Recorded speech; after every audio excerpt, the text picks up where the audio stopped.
Ever get that like almost mind-blowing feeling when you order something online and like, boom, it's at your door in like 2 days from across the world? It's kind of wild, right? Totally. Yeah. And that's globalization in action, right? But today we're going to, really dive deep into what that actually means. Yeah. Peel back the layers. Exactly.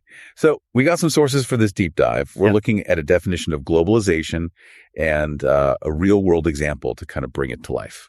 Should be interesting. Definitely. Always fascinating to unpack these big concepts. For sure. And what's interesting is it's not exactly like a new thing. Globalization, I mean, it's been happening for ages, right? Oh, yeah. Centuries. Yeah. But it's definitely sped up like massively in recent decades. Right. So our source defines globalization as, and I'm quoting here, the integration of markets through technology, transport, and trade.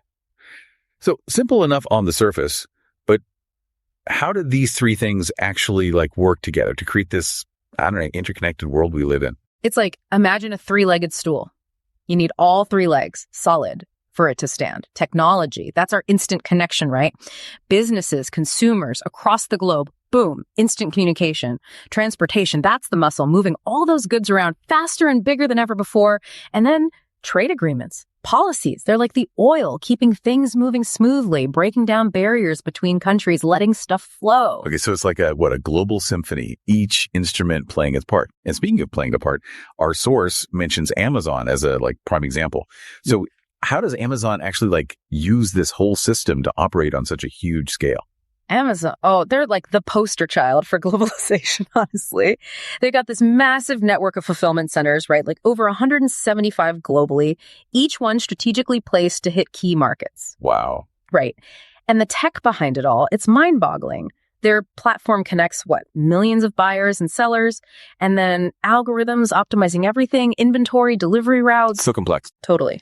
And they're heavily reliant on air and sea freight to move stuff between continents efficiently. Did you know in 2022 alone, they shipped over 5 billion packages globally? 5 billion. I can't even wrap my head around that. But I mean, coordinating a global network like that got to be some serious headaches. Oh, absolutely. Every market's different with its own regulations, tariffs, customs procedures. Like Amazon had to totally tweak their platform in India because of local laws about foreign companies holding inventory. And then culture, right? What works in one place might not in another. They have to tailor everything to local tastes. It makes you think what we see as consumers. Click. Buy, package arrives. It's like the tip of the iceberg. There's this whole, a whole hidden world making it happen. Yeah. But what I'm really curious about is how does this all affect, us, regular people? What are the real world impacts of globalization? That's the $1 million question. Yeah. Because it really does have this ripple effect, touching everything, what we buy, the jobs we have. On the one hand, it's given us as consumers way more choice, more goods, more services, often at better prices, and businesses. They can reach new markets, expand, grow. So win-win. Well, not always. There are definitely downsides. One of the big ones, jobs. When companies move production to places where it's cheaper, workers in developed countries, they can lose their jobs. We've seen this a lot in manufacturing, jobs moving from, say, the US and Europe to places like China, Vietnam. That's, not great. It's like globalization is a double-edged sword. Opportunities and challenges all mixed up. Exactly. Got to see both sides. And another concern, income inequality. Because while globalization can create jobs and boost economies, those benefits aren't always shared equally.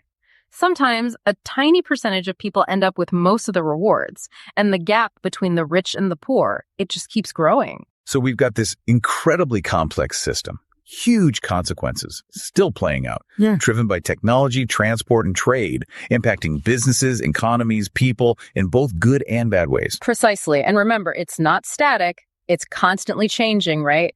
Technology keeps advancing. Global politics shift. What consumers want keeps evolving. Lots to think about. And on that note, here's a little something to ponder. As you go about your day, look around. The products you use, the services you rely on, where were they made? How did they get to you? Tracing those global connections. It's like a little window into this complex web of globalization that shapes our world. It's all connected. It really is.